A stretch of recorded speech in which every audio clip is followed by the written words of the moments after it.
High বন্ধুরা, নিশ্চয়ই তোমরা ভালো আছো। আমি আগের ভিডিওর কন্টিনিউশন করেই শুরু করছি। আগের ভিডিওতে বলেছিলাম যে ঠাকুরের রোজকার যে ঠাকুর পুজো সেটা হয় না বা করতে দেওয়া হবে না। আচ্ছা, বন্ধ হয়ে গেল পুজো করা। ফেব্রুয়ারি মাসে বিয়ে হয়েছে, এলো মার্চ মাস, দোল। আচ্ছা, দোলেতে আমার বাবা, আর যেহেতু আমাদের জয়েন্ট ফ্যামিলি তো আমার বাবা আমাদের নিমন্ত্রণ করলো আসতে, বা রং খেলা হবে ইত্যাদির জন্য আর কি। তা আমার হাজব্যান্ড তখন বললো যে তুমি এক কাজ করো, তুমি তাড়াতাড়ি চলে যাও, আমি পরে যাচ্ছি। তা আমার ভালোই লাগলো। আমি সকাল সকাল ওইদিকে তাড়াতাড়ি করে করে টোরে আমি মোটামুটি ওই 9টা সাড়ে 9টার মধ্যে চলে এলাম বাড়িতে। আর সে এলো ওই 1টা 2টো নাগাদ। আচ্ছা, তখন দোলের দিন তখনও রং খেলা চলে। তা রং টং খেলা হলো, তা দেখলাম যে মানে ভদ্রতা করেই হোক বা যে কোনো কারণে হোক একটা বড় মিষ্টির প্যাকেট নিয়ে এসছে, কারণ বাড়িতে তো অনেক লোক, এসে সবাইকে প্রণাম করা এ করা, রং টং খেললো, দুপুরে খাওয়া দাওয়া করে টোরে আমরা সন্ধ্যেবেলা বাড়ি চলে গেলাম। আচ্ছা, পরের দিন সকাল থেকে আবার যথারীতি যেমনকার কাজ তেমন শুরু হয়ে গেল। হঠাৎ শ্বশুর মশাই এসে আমাকে জিজ্ঞেস করছেন কি, আচ্ছা বৌমা, কালকে যে তোমরা তোমাদের বাড়িতে গেলে, মিলন তোমার বাবা মাকে প্রণাম করেছে? তা আমি বললাম হ্যাঁ করেছে তো, বাবা মাকে করেছে, কাকা কাকিমাদের করেছে, করেছে তো। বললাম কেন? না এমনি, ও তো নিজের বাবা মাকে করে না তাই। বললাম তাই নাকি? তা উনি আর কিছু সাড়া দিলেন না, হয়ে গেল। এইবারে উনি কি করলেন, বেশ কিছু নারকেল, মানে আমাদের ওই বাড়িটায় 5 কাঠা জমির উপরে বাড়ি তো, 4টে ছিল নারকেল গাছ। আর গাছগুলো ছিল ইয়ে নারকেল, ওই কেরেলিয়ান যে নারকেলগুলো হয় না, ছোট ছোট গাছ। আর গাছ খুব ফলন্ত ছিল, মানে এত ছোট ছোট নারকেল হতো যে মানে হাতের মুঠোর মধ্যে চলে আসতো খোসা ছাড়ানোর পর। উনি ওই নারকেল ছাড়াতে বসলেন, বেশ কয়েকটা নারকেল নিয়ে বসে উনি বলতে শুরু করলেন যে এই তো নিজের বাপ মাকে করে না, শ্বশুর শাশুড়িকেই প্রণাম করেছে, শ্বশুর শাশুড়ি এখন মা বাবা হয়েছে। উনি বলেই যাচ্ছেন। আর শাশুড়ি তখন রান্নাঘর থেকে উত্তর দিচ্ছেন। এটাই মানে ঘুরে ফিরে দেখা গেল দিনের শেষে সব দোষটা আমার ঘাড়ে এসে দোষটা পড়লো। আমার তখন হাজব্যান্ড ঘরে ছিল না। এবার হাজব্যান্ড আসার পরে আমি বললাম যে তোমার বাবা মা এই কথাগুলো বলছে, কেন বলছে এই কথাটা, এটার মধ্যে দোষটা কোথায়? আমি তো দোষ কিছু বুঝতে পারছি না, দোষটা কি? তখন আমাকে বললো কি, তুমি বলেছো নাকি যে তোমার বাবা মাকে প্রণাম করেছে? বললাম হ্যাঁ, জিজ্ঞাসা করেছে, বলেছি। বলে তোমার বলাটা উচিত হয়নি। বললাম কেন উচিত হয়নি? কেন? বলে উচিত হয়নি, আমি আমার বাবা মাকে প্রণাম করি না তাই। কেন করো না? কেন না করি না, আমার ভালো লাগে না। আচ্ছা, তা আমি বুঝলাম যে এটাও একটা দোষণীয় ব্যাপার হলো। আর শাশুড়ি কিন্তু আমার প্রণাম নিতেন না, কারণ আমি ব্রাহ্মণ কন্যা ছিলাম বলে উনি নিতেন না, শ্বশুরমশাই নিতেন। আর হাজব্যান্ড বৌভাতে ওই ফুলসজ্জার দিন একটা কথা বলেছিল রাতে, যে আমার বাবা, মা কিছু বলবে না হয়তো, বাবা যদি তোমাকে শালা শুয়োরের বাচ্চা বলেও যদি গালাগালি দেয়, তুমি কিন্তু কোনো কথার উত্তর করবে না, তুমি বলবে, শুনবে, তোমার কিছু বক্তব্য থাকলে আমাকে বলবে, তাদেরকে কিছু বলবে না। তা আমিও দেখলাম সত্যি কথা, তারা রাগ করে বলতেই পারে একটা দুটো চারটে কথা, কি দরকার আছে বলার। আর এরকম তো হয়, মানে আমাদেরও যখন জয়েন্ট ফ্যামিলিতে ঠাকুমা ছিল তখনও মা কাকিমাদের সাথে ঠাকুমার ঝামেলা লাগতো, দেখতাম, আশেপাশেও দেখেছি, দিনের শেষে ঠিক হয়ে যাবে।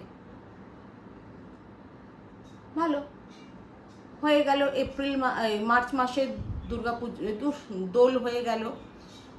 মার্চের শেষে চলে এলো এপ্রিল মাস, নববর্ষ। সেই দিনকে, নববর্ষের দিন, সেদিনও আমার বাবা আমাদেরকে নেমন্তন্ন করেছে। আচ্ছা, তা সেই দিনকে আমার শাশুড়ি বললেন যে ওরা রাত্রিবেলায় যাবে না দিনের বেলায় যাবে, কারণ একবেলা আমার বোন ওদের নেমন্তন্ন করেছে, আর একবেলা তাহলে আপনাদের ওখানে যাবে, ওরা বেছে নিক কবে যাবে। তা তখন ঠিক হলো যে আমরা দিনের বেলায় মানে দুপুরবেলায় বাবার এখানে আসবো, এখান থেকে খাওয়া দাওয়া করে মাসি শাশুড়ির বাড়িতে যাব, ওখানে রাতে খাওয়া দাওয়া হবে। আচ্ছা, তাই গেলাম, সেখানেও হলো। সেই সব আমি আর কথা বলে আর বাড়াচ্ছি না, যাই হোক হলো টলো, এলাম, ফেরত এলাম। মানে এই যে বাবা নিমন্ত্রণ করছে, আমরা যাচ্ছি, আমার শ্বশুর শাশুড়িকেও তারা বলছেন, কারণ আমরা তো 4টে প্রাণী, তারা কিন্তু যথারীতি যাচ্ছে না। ঘুরে ফিরে একটা না একটা কোথাও না কোথাও একটা দোষ ওনারা বার করতেন। এই দোষটা বার করতেন কিন্তু শ্বশুর মশাই বার করতেন। আর শাশুড়ির কাজটা ছিল, উনি মানে ওনার মাথায় ইয়েটা দেখা যেত না, মানে এতটাই উনি ঘোমটা দিয়ে থাকতেন। উনি টুকটাক কথাগুলো শ্বশুর মশাই কানে দিতেন। শ্বশুর মশাই বেশ সুন্দর গয়নাগাটি পরিয়ে ঢাকঢোল পিটিয়ে সেটাকে উপস্থাপনা করতেন, করে ঝগড়াটা লাগাতেন।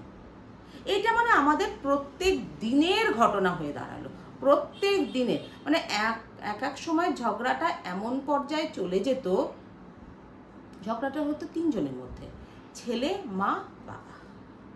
আমাকে যেহেতু বলেছে উত্তর দেবে না, আমি একটা কথার উত্তর দিতাম না, একটা কথারও হ্যাঁও বলতাম না, নাও বলতাম না। আমি বুঝতে পারছি এটা ভুল বলছে, আমি তাও বলতাম না। 3 জন ঝগড়া করে 3 জন বাড়ির বাইরে বেরিয়ে যেত। মানে 3 জন 3 দিকে হাঁটতো।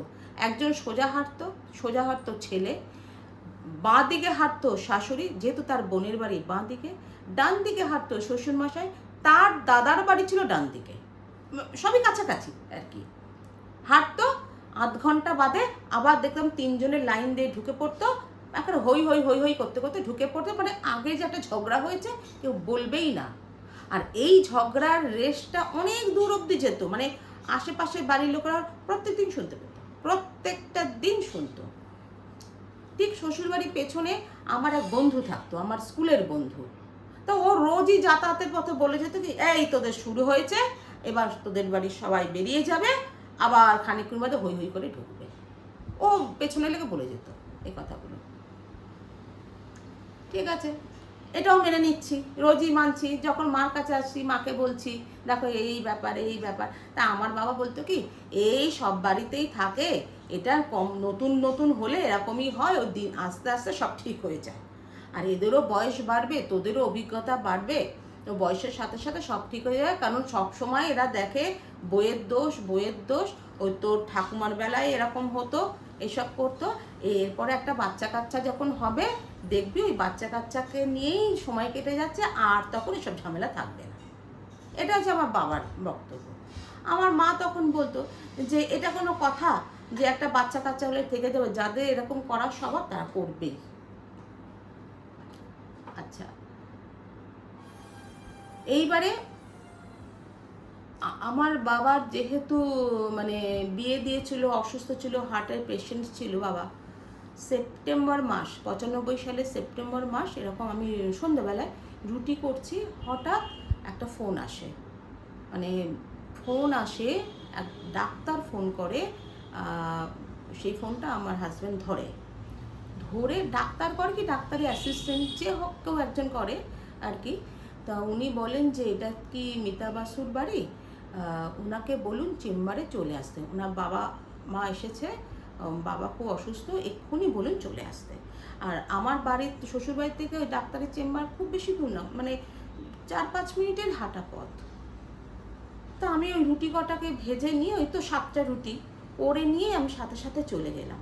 তখন ডাক্তারবাবু আমাকে বললেন কি, যে তোমার বাবার অবস্থাটা খুব ভালো নেই, এক্ষুনি ইসিজি করলাম, ইসিজির এটা খুব খারাপ, তুমি এক্ষুনি মেয়েকে নিয়ে চলে যাও ওই শিশুমঙ্গলে।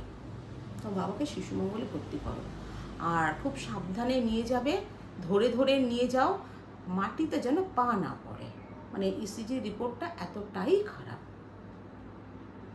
তা তখন আমি আমার হাজব্যান্ডকে আবার ফোন করলাম, কারণ আমার পক্ষে ধরে ধরে নিয়ে যাওয়া সম্ভব নয়। তা তখন সে এলো, আরও 2-3টে ছেলে এলো, এসে বাবাকে ওই ধরে ধরে ট্যাক্সিতে বসিয়ে শিশুমঙ্গলে নিয়ে গেলাম। শিশুমঙ্গলে দেখে ওরা ভর্তি করে নিল আইসিইউতে। আচ্ছা, আইসিইউতে ভর্তি হয়ে যাওয়ার পরে যা যা দেওয়া, ওই জিপের তলায় সলভিটেটের দেওয়াটা হলো, হয়ে আমাদের সেদিনকার মতন বাড়ি পাঠিয়ে দেওয়া হলো। বললো যে ডাক্তার আজকে তো দেখবে না, কালকে ডাক্তার আসবে, আপনারা আসুন। মহারাজ বললেন আপনার কালকে আসুন 12টা 12:30 নাগাদ ডাক্তার দেখবে, দেখে তখন ডাক্তারের সাথে কথা বলবে। আজকে এই পর্যন্ত, পরের ভিডিওতে এখান থেকেই শুরু করছি।